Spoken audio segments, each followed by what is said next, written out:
এঁচড় খাচ্ছেন না খাসির মাংস খাচ্ছেন বুঝতেই পারবেন না। নমস্কার বন্ধুরা, আমি ঝর্ণার সিম্পল রেসিপির আরেকটা নতুন ভিডিওতে আপনাদের সবাইকে স্বাগতম জানাই। কেমন আছেন সবাই? আশা করছি ভালো আছেন। আমি আজকে এঁচড় দিয়ে একটু অন্যরকম ভাবে দারুণ স্বাদের একটা রেসিপি শেয়ার করব। বাড়িতে এইভাবে একবার এঁচড়টাকে বানিয়ে দেখবেন, মাছ মাংস খাওয়া ভুলে যাবেন। যারা এঁচড় খেতে ভালোবাসেন না তারা এঁচড়ের এই রেসিপিটা পেলে চেটেপুটে খাবে। চলুন তাহলে রেসিপিটা শুরু করি। দারুণ স্বাদের এঁচড়ের এই রেসিপিটা বানানোর জন্য আমি এখানে একটা মিডিয়াম সাইজের এঁচড়ের অর্ধেকটা নিয়ে খোসা ছাড়িয়ে এইভাবে একটু বড় বড় টুকরো করে কেটে নিয়েছি। এই রেসিপিটা বানানোর জন্য এঁচড় আর আলুর টুকরোগুলো একটু বড় বড় করে কেটে নিতে হবে। আর আমি এখানে 4-5টা মিডিয়াম সাইজের আলু নিয়ে খোসা ছাড়িয়ে এরকম বড় বড় টুকরো করে কেটে নিয়েছি। যেমন আমরা মাংসে বড় বড় টুকরো করে আলু দিই, সেরকম বড় বড় টুকরো করে নিতে হবে। এঁচড় আর আলুর টুকরোগুলো জল দিয়ে ভালো করে ধুয়ে জলটাকে ঝরিয়ে নিয়েছি। এখন গ্যাসের ফ্লেম অন করে একটা কড়াই বসিয়ে দিয়েছি। এখন কড়াইয়ের মধ্যে দিয়ে দিচ্ছি জল ঝরিয়ে রাখা এঁচড় আর আলুর টুকরোগুলো। দিয়ে দিচ্ছি পরিমাণ মতো জল। এরপর এর মধ্যে দিয়ে দিচ্ছি 1 চামচ মতো লবণ, 1/2 চামচ মতো হলুদ গুঁড়ো আর দিয়ে দিচ্ছি অল্প একটু সরষের তেল। এখন লবণ, হলুদ আর তেলটাকে এঁচড় আর আলুর সাথে ভালো করে মিশিয়ে নিচ্ছি। এবার ঢাকা দিয়ে এঁচড় আর আলুগুলোকে সেদ্ধ করে নেব। এঁচড় আর আলুগুলোকে এমনভাবে সেদ্ধ করতে হবে যেন এঁচড় আর আলুগুলো সেদ্ধ হয়ে যায় কিন্তু গলে না যায়। দেখুন এঁচড় আর আলুগুলো সেদ্ধ হয়ে গেছে কিন্তু গলে যায়নি। এঁচড় আর আলুর টুকরোগুলোকে এরকম সেদ্ধ করে নিতে হবে। এখন গ্যাসের ফ্লেমটা অফ করে দিচ্ছি। এরপর এঁচড় আর আলুগুলোকে জল ঝরিয়ে তুলে নেব।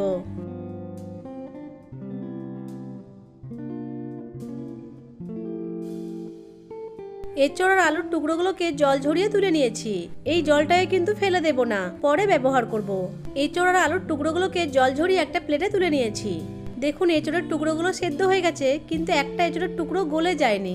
এবার গ্যাসের ফ্লেম অন করে একটা কড়াই বসিয়ে দিয়েছি। কড়াই গরম হয়ে গেলে এর মধ্যে সরষের তেল দিয়ে দিচ্ছি। যেহেতু এঁচড় আর আলুগুলোকে ভাজবো তাই এখানে সরষের তেলের পরিমাণটা একটু বেশিই নিয়েছি। তেলের পরিমাণটা আপনারা আপনাদের প্রয়োজন মতো দেবেন। তেল গরম হয়ে গেলে গরম তেলের মধ্যে এঁচড়ের টুকরোগুলো দিয়ে দিচ্ছি। নেড়েচেড়ে এঁচড়ের টুকরোগুলোকে ভালো করে ভেজে নেব। এঁচড়ের টুকরোগুলোকে ভালো করে ভেজে নিয়েছি। এখন তেল ঝরিয়ে তুলে নেব। এঁচড়ের টুকরোগুলো তোলার সময় তেলটাকে খুব ভালো করে ঝরিয়ে নিতে হবে। এবার আলুগুলোকে গরম তেলের মধ্যে দিয়ে নেড়েচেড়ে আলুগুলোকে ভালো করে ভেজে নেব।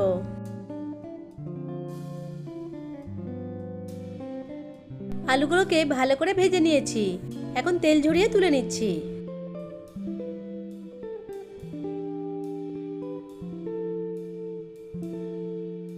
এবার ওই তেলের মধ্যে দিয়ে দিচ্ছি 2টো ফেটিয়ে নেওয়া এলাচ, 2টো লং, 2টো দারুচিনির টুকরো আর 1/2 চামচ মতো কালো জিরে। নেড়েচেড়ে কয়েক সেকেন্ড সময় ধরে ভেজে নিচ্ছি। এরপর এর মধ্যে দিয়ে দিচ্ছি 4টে মিডিয়াম সাইজের মিহি করে কুচিয়ে নেওয়া পেঁয়াজ। নেড়েচেড়ে পেঁয়াজ কুচিটাকে ব্রাউন কালার করে ভেজে নেব।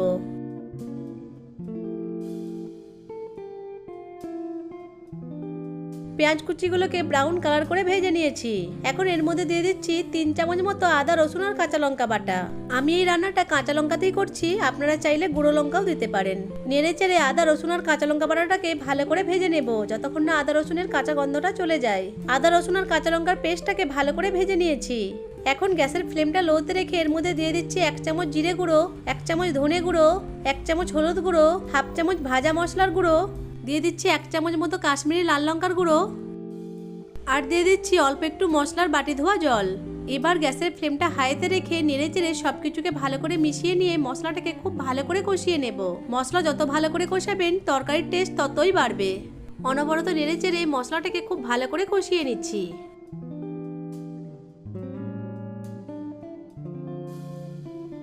মশলাটাকে খুব ভালো করে কষিয়ে নিয়েছি আর মশলা থেকে তেলও ছেড়ে দিয়েছে। এখন মশলার মধ্যে দিয়ে দিচ্ছি 2টো মিডিয়াম সাইজের টমেটো কুচি আর দিয়ে দিচ্ছি 1/2 চামচ মতো লবণ। এবার নেড়েচেড়ে সবকিছুকে ভালো করে মিশিয়ে নিচ্ছি। লবণ দেওয়ার ফলে টমেটোর টুকরোগুলো খুব তাড়াতাড়ি নরম হয়ে যাবে। এবার গ্যাসের ফ্লেমটা মিডিয়ামে রেখে ঢাকা দিয়ে এই মশলাটাকে 1 থেকে 2 মিনিট মতো রান্না করে নেব। 2 মিনিট পর ঢাকনাটা খুলে নিচ্ছি। দেখুন টমেটোর টুকরোগুলো একদম নরম হয়ে গেছে। এখন একটা স্প্যাচুলা দিয়ে টমেটোর টুকরোগুলো একটু ম্যাশ করে নেব।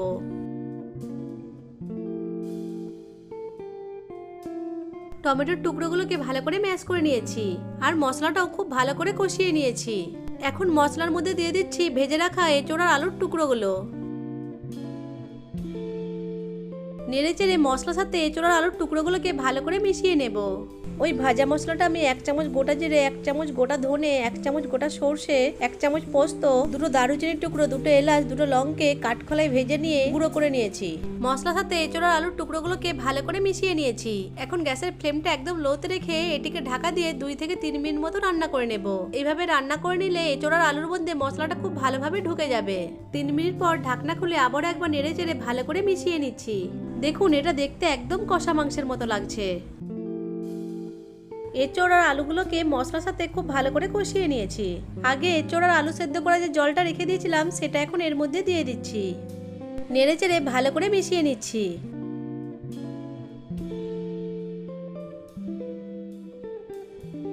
এখন এর মধ্যে আরো 1 কাপ জল দিয়ে দিচ্ছি। জলের পরিমাণটা আপনারা আপনাদের প্রয়োজন অনুযায়ী দেবেন। নেড়ে চেড়ে ভালো করে মিশিয়ে নিচ্ছি।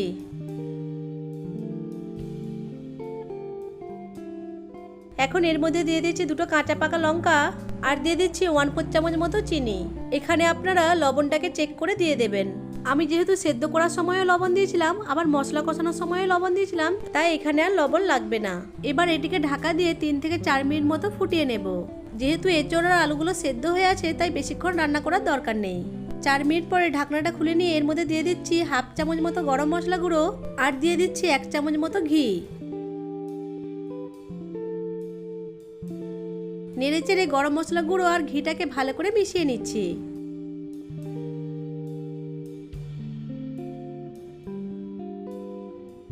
গরম মশলা গুঁড়ো আর ঘিটাকে মিশিয়ে নেওয়ার পর 1 মিনিট মতো ফুটিয়ে নিয়ে গ্যাসের ফ্লেমটাকে অফ করে দেব। দারুণ স্বাদের এঁচোড়টা আমার একদম রেডি হয়ে গেছে। গ্যাসের ফ্লেম অফ করে দিয়ে এটাকে ঢাকা দিয়ে 2 থেকে 3 মিনিট মতো স্ট্যান্ডিং টাইমে রেখে দেব। 2 থেকে 3 মিনিট পর ঢাকনাটা খুলে নিচ্ছি। দেখুন দেখতে কতটা লোভনীয় হয়েছে। এখন এটাকে একটা বলে সার্ভ করে দিচ্ছি। এইভাবে একবার এঁচোড় রান্না করে খেয়ে দেখুন, খাসি মাংস খাচ্ছেন না এঁচোড় খাচ্ছেন বুঝতেই পারবেন না। এইভাবে একবার এঁচোড় রান্না করে দেখুন, মাছ মাংস খাওয়া ভুলে যাবেন। এতটাই টেস্টি হয় এই রেসিপিটা। আশা করছি আজকের রেসিপিটা আপনাদের কাছে ভালো লেগেছে। ভালো লেগে থাকলে ভিডিওটিকে লাইক, কমেন্ট এবং শেয়ার করে দেবেন। ভিডিওটা ইউটিউব থেকে দেখে থাকলে চ্যানেলটিকে সাবস্ক্রাইব করে পাশে থাকা বেল আইকনটিকে অন করে রাখবেন। আর ফেসবুক থেকে দেখে থাকলে পেজটিকে ফলো করে দিয়ে পাশেই থাকবেন। ভিডিওটা প্রথম থেকে শেষ পর্যন্ত দেখার জন্য আপনাদেরকে অসংখ্য ধন্যবাদ।